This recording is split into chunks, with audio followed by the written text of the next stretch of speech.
ইন্না লিল্লাহ ও বাবারে গেছে কই হাতে ওই হাতা কি ভিতরে যে শুষ আছে হাতে ডাইনের গেটটা হাতে খুলিয়ে দিয়েছে হাতে যে সিটে বসা এই সিটে ডাইনের গেট খুলিয়ে দিয়েছে গাড়ি ডাইনের গেটে তো আর পানির তলে গেছে হাতে হালে পাইছে।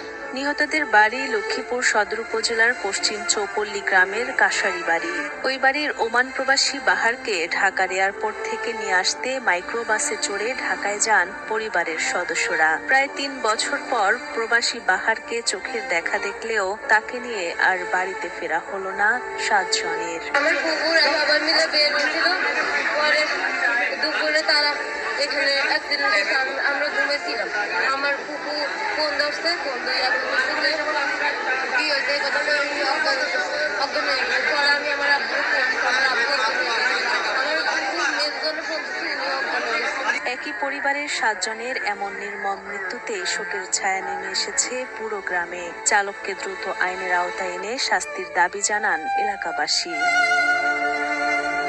জানা যায়, ঘটনার পর প্রায় 3.5 ঘন্টা পানির নিচে ছিল মাইক্রোবাসটি। তীব্র স্রোতের কারণে ডুবে যায় সেটি। এ ঘটনায় চালক পলাতক রয়েছেন, তাকে আটকের চেষ্টা চলছে বলে জানান চন্দ্রগঞ্জ হাইওয়ে থানার ওসি মোবারক হোসেন। ওমান প্রবাসী জনৈক বাহারউদ্দিন, উনি আজকে রাত 12টায় এয়ারপোর্ট থেকে ওনার গ্রামের বাড়ির উদ্দেশ্যে রওনা দেন।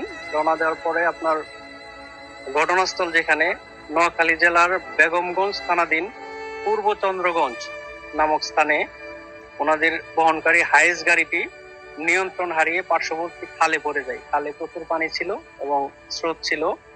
যারা পুরুষ সদস্য ছিল তারা গাড়ি থেকে বের হতে পেরেছে, মহিলা এবং শিশুরা বের হতে পারেনি। এই ঘটনায় একই পরিবারের